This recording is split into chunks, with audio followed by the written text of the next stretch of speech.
大家好，我是谢驴。苏州最有名的平潭茶楼在哪里？今天带你们去逛一逛。最近地铁免费，真好，全部都是人。在古老的山塘街上，有一座久负盛名的平潭茶楼——山塘书院。书场是一对夫妇经营的，男的是电视剧里面都挺好的原唱，女的是《金陵十三钗》里面的平潭原唱。朋友们，这是什么神仙组合？终于找到了。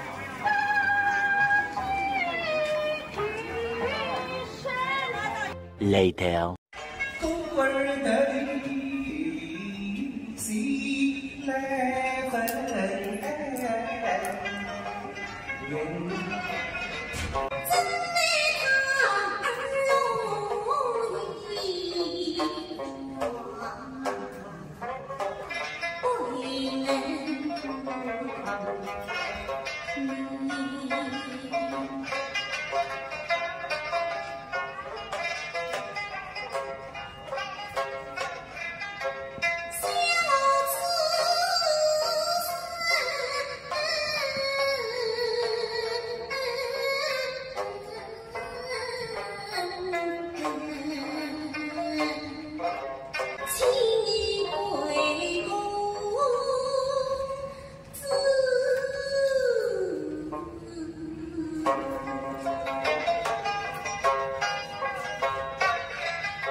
妹妹啊，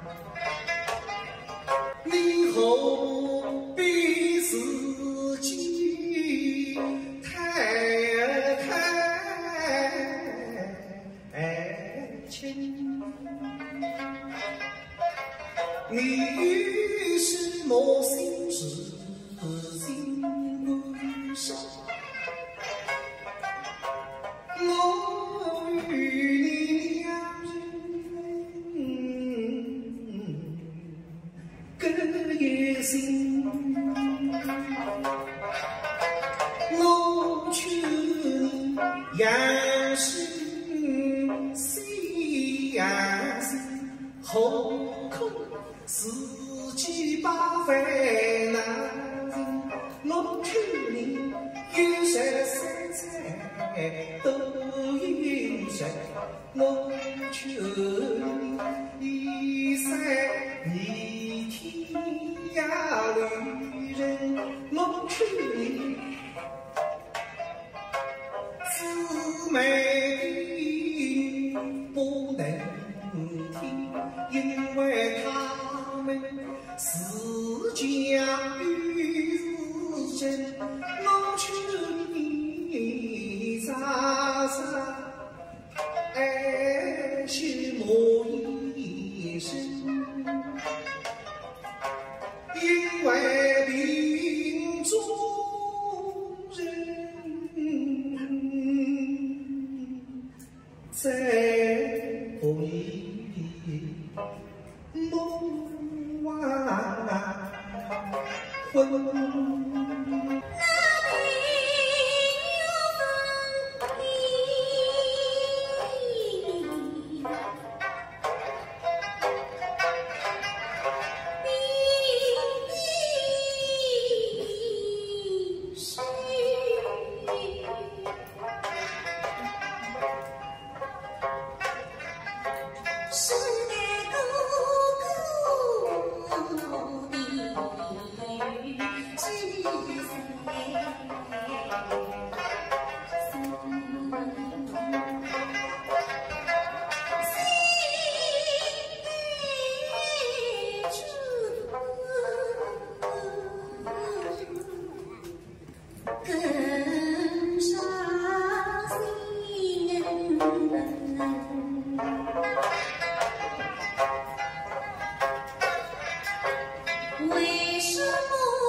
滚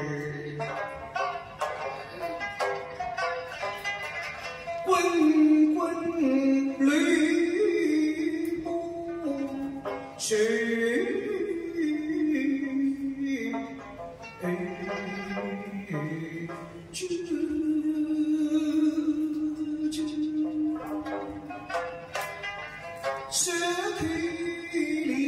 失去了相路，只能诉声。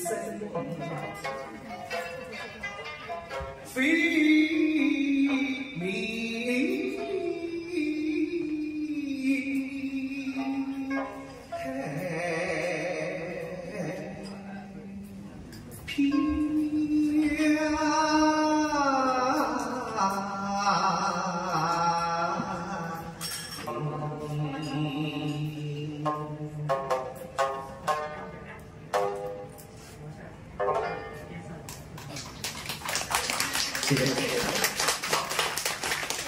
听完了，今天真的是大饱耳福。现在是晚上9点半啊，但是那里依然是坐满。朋友们想听什么，在下面留言，我空了就来这里点唱。反正最近地铁是免费的。朋友们，再见。